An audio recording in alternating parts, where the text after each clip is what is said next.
안녕하세요. 정보가 세상을 바꾼다의 인포뱅크입니다. 이번에 전해드릴 내용은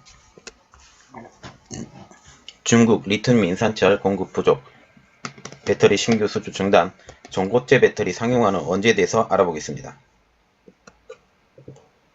여러분의 구독과 좋아요는 저에게 많은 도움이 되오니 구독과 좋아요 많이 눌러주시기 바랍니다. 그러면 시작을 해보겠습니다. 자, 오늘 주제는 두 가지예요. 이번 주제는 두 가지인데 첫 번째는 리튬 인산철 공급 부족, 이것에 따른 중국 전기차 배터리 수주 중단, 그리고 두 번째는 전고체 배터리가 언제 나올 것이냐, 이 두 가지 내용을 하는데 첫 번째 내용입니다. 리튬 인산철 공급 부족으로 중국 전기차 배터리가 수주가 중단이 되었다라는 내용을 가지고 시작을 해보겠습니다. 지금 가장 큰 문제는 뭐냐면 중국의 전기차가 너무 잘 팔리는 거예요.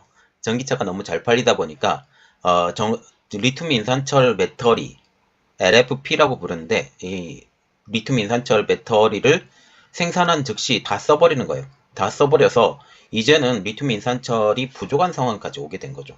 이것 때문에 리튬 인산철의 가격까지 올라가게 된 것입니다. 내용을 한번 시작을 해볼게요. 지금 전기차 수요의 폭증으로 인해서 리튬 인산철의 공급량이 부족해지고 있습니다. 이에 따라서 리튬 인산철을 이용한 LFP 배터리가 중심인 중국 배터리 선주 기업들이 전기차 배터리의 수주를 중단했다는 말이 나오고 있는데요.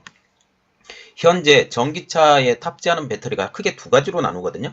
첫 번째로는 지금 언급하고 있는 리튬 인산철 배터리, 그리고 두 번째로는 삼원계 배터리, 이 두 가지 종류로 나누고 있습니다. 크게 그렇게 나눈 거죠. 특히 지금 LG, SK, 삼성 SDI, LG 에너지 솔루션, SK 이노베이션, 이 회사들은 다 한꺼번에 삼원계 배터리를 사용하고 있어요. 특히 삼원계 배터리는 에너지 밀도가 굉장히 높죠. 이것이 장점입니다. 그래서 출력이 좋아요. 출력이 좋고 그리고 배터리 용량도 커요. 이렇기 때문에 이러한 장점으로 인해서 전기차 제조업들이 많이 사용하고 있어요. 단점은 불이 나기 좀 쉽다. 예, 리튬 인산계 배터리보다 불이 나기 쉽고 가격이 비싸다. 그런데 이것과 정반대인 배터리가 하나가 있는데 그게 리튬 인산철 배터리예요. 지금 리튬 인산철 배터리 같은 경우는 가격이 저렴해요. 가격이 저렴하기 때문에 이러한 이야기가 나오고 있죠. 중국 정부의 보조금이 줄어들어요. 정부의 보조금이 줄어들면서 이것을 인식했던 전기차 업체들, 지금 중국어 같은 경우는 보조금 구간을 정해놓고 보조금을 준다 안 준다 이렇게 나와 있는데 이것의 가격을 맞추기 위해서 리튬 인산철 배터리를 쓰거든요. 이득도 남기고 또 여기에 가격도 맞추고, 이런 것들 때문에 리튬 인산철 배터리를 쓰는 전기차 업체들이 많아요. 그래서 비용이 많이 들어가는 삼원계 배터리 대신에 리튬 인산철 배터리의 사용량이 계속 늘어왔죠. 이러한 변화로 리튬 인산철이 부족하게 되면서 가격도 급등하고 그리고 생산량도 부족하고 공급도 차질을 빚고, 이 세 가지가 한꺼번에 몰리게 된 것입니다. 수요 공급 곡선 여러분 아시죠? 뭐 경제 시간에 다 배우니까. 이 수요 공급 곡선에서 만약 수요가 많게 되면 당연히 이렇게 가격이 내려가게 되겠죠. 만약 공급이 많고 수요가 적으면 당연히 가격이 내려가고, 공급이 적고 수요가 늘어나면 당연히 가격이 올라가는 이런 현상이죠. 이런 것들 때문에 지금 현 상태로 보면 가격은 급등하는 건 당연하고 생산과 공급이 부족한 것은 당연합니다. 가장 큰 그 리튬계 배터리와 그 삼원계 배터리의 차이점은 딱 하나인데 양극재를 뭘로 쓰냐에 따라서 달라요. 리튬 인산계 배터리와 같은 경우는 산화철을 양극재로 쓰죠. 철이라는 것은 기본적으로 무겁기 때문에 이 무게가 꽤 가는 거죠. 자, 그래서 지금 삼원계 배터리는 이에 대비해서 니켈, 코발트, 알루미늄, 망간 등을 지금 양극재로 쓰고 있거든요. 여기서 가장 큰 문제가 되는 것은 코발트입니다. 코발트 가격이 비싸기 때문에 가격이 절대로 동일해질 수가 없어요. 삼원계 배터리와 리튬 인산철 배터리가 가격이 절대로 동일해질 수 없는 게 코발트의 존재 때문입니다. 그래서 코발트 프리에 대한 배터리를 만들 것에 대해서 지금 계속 연구를 하고 있는 중이죠. 그리고 리튬 인산철 배터리의 가장 큰 장점 중에 하나가 폭발할 위험이 없습니다. 그런데 꼭 폭발하지 않는다라는 말은 아닌데 지금 폭발할 위험성이 적다라는 것이 장점으로 툭하고 있죠. 그렇지만 가장 큰 단점, 무게가 나갑니다. 철로 만들어졌기 때문에 무게가 그만큼 무겁다. 그리고 에너지 밀도는 철이기 때문에 떨어진다. 이 차이가 있죠. 이것이 일반적인 리튬 인산철 배터리의 인식이었습니다. 에너지 전문 시장 조사 업체 우드 맥킨지에 따르면 전 세계 배터리 시장에서 리튬 인산철이 차지하는 비중이 지난 2015년에는 10%에서 2030년에는 30%로 껑충 뛸 것으로 한 3배 이상 성장할 것으로 지금 예상이 되고 있어요. 지금 현재 저렴한 가격으로 확장을 계속해오던 중국발 리튬 인산철 배터리의 고공행진이 많은 차량에서 리튬 인산철 배터리의 사용이 되게 되면서 물량이 그만큼 딸리게 돼요. 그리고 이것에 따라서 리튬 인산철의 가격이 상승하고 공급량에 비해서 사용량이 더욱더 많아지자 생산 및 공급에 차질을 빚게 되는 아이러니한 현상이 지금 벌어지게 된 것이죠. 가격이 저렴하니까 많이 사용하고 많이 사용하니까 대중화가 되고 대중화가 되니까 가격이 또 뛰고 이러한 순환이 되는 거죠. 지난해 출시되었던 테슬라 모델 3 그리고 비아드의 한 등 고급 승용차에 모두 리튬 인산철 배터리가 사용되었으며 2020년 중국 전기차 모델 탑 10에서 6개의 모델이 리튬 인산철 배터리가 탑재할 만큼 대중화가 되었다라는 것이죠. 중국에서는 오히려 삼원계 배터리보다 리튬 인산계 배터리가 더 많이 사용이 돼요. 현재 리튬 인산계 배터리를 사용하는 곳은 단지 중국에서 만들어지는 자동차밖에 없습니다. 현재는 그렇습니다. 그런데 이게 결코 중국만의 일이 될 것이냐라는 그 내용은 조금 아직까지는 모르겠어요. 15일 날 베이지싱 에너지 저장망에 따르면 현재 중국 에너지형 리튬 인산철의 가격은 톤당 41,000위안에서 45,000위안, 한국 돈으로 705만 2,410원에서 774만 450원으로 지금 책정이 되어 있고, 에너지 저장형 리튬 인산철의 가격은 톤당 36,000위안에서 4만위안.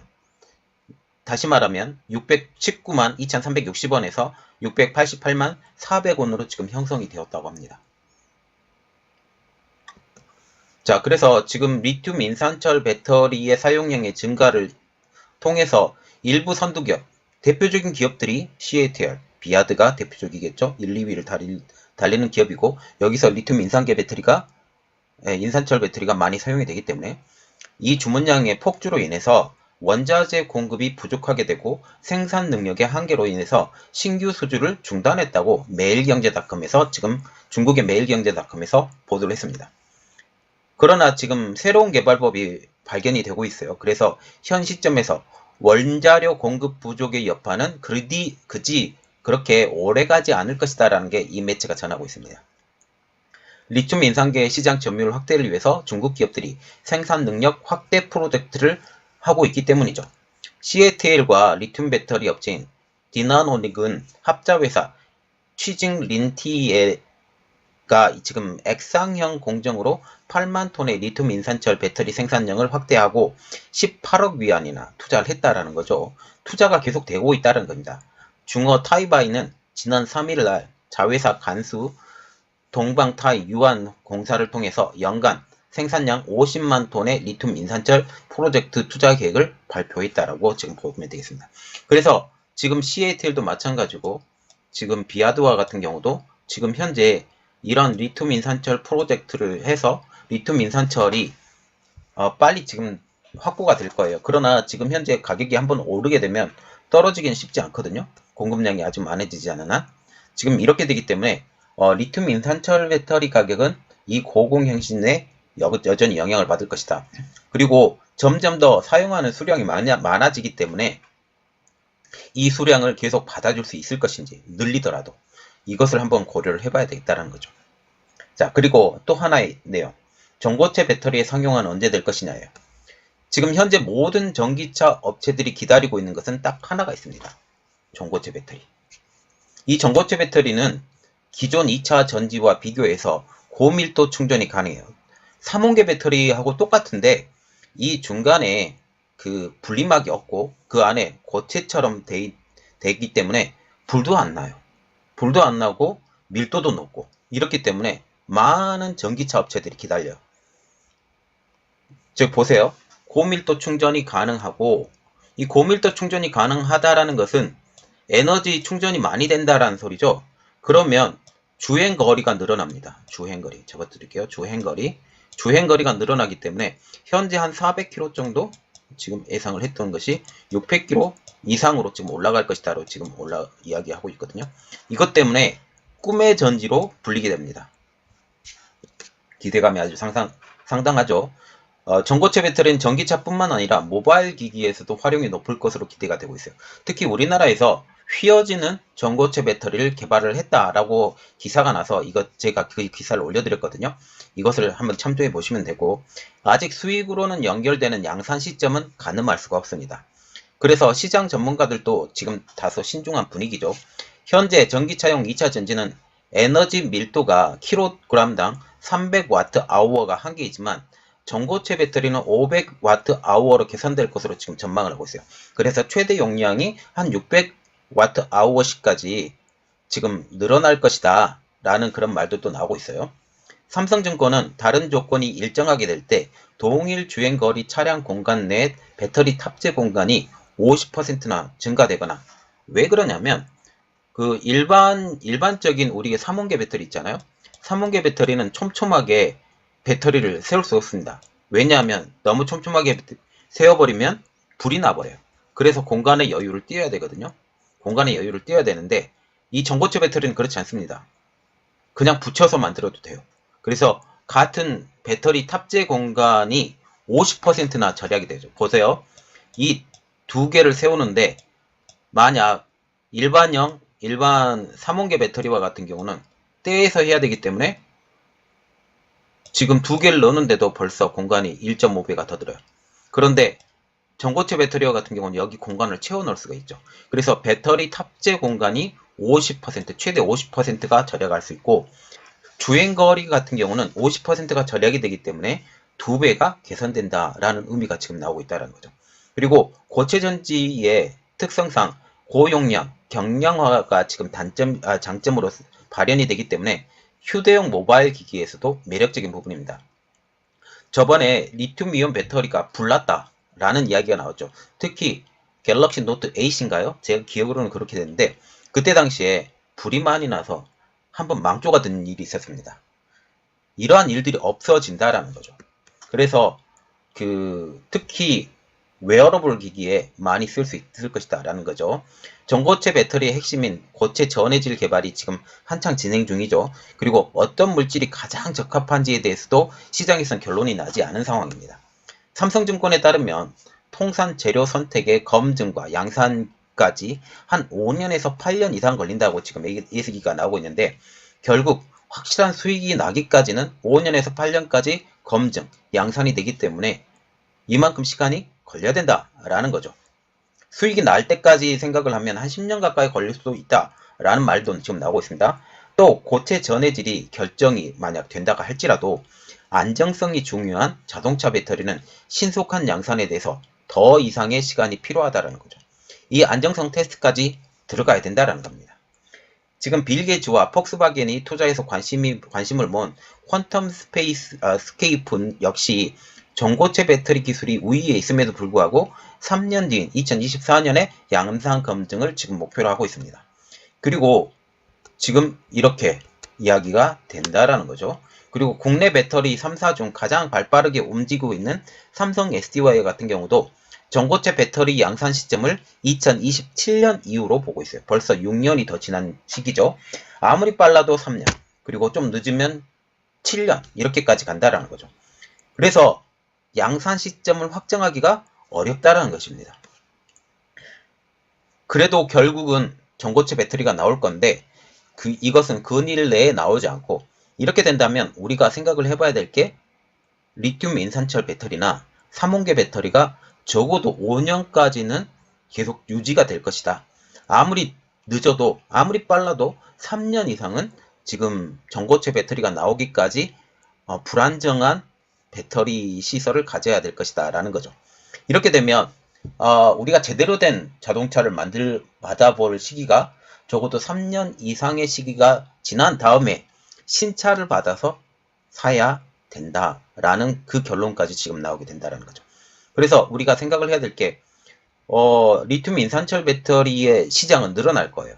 그리고 이것과 더불어 삼원계 배터리의 시장도 늘어납니다. 왜냐하면 지금 유럽도 마찬가지고 미국도 마찬가지고 지금 다 전기차 시대로 넘어가고 있기 때문에 특히 GM과 같은 경우는 2025년도에 그리고 2030년도까지 완전히 전기차로 전환하겠다라고 지금 얘기를 하고 있고, 이러한 상황에서 전기차 대세인데 지금 현재 리튬 인산철 배터리와 같은 경우도 마찬가지로 리튬 인산철 배터리와 같은 경우도 마찬가지로 지금 현재 어려워진다라는 거죠.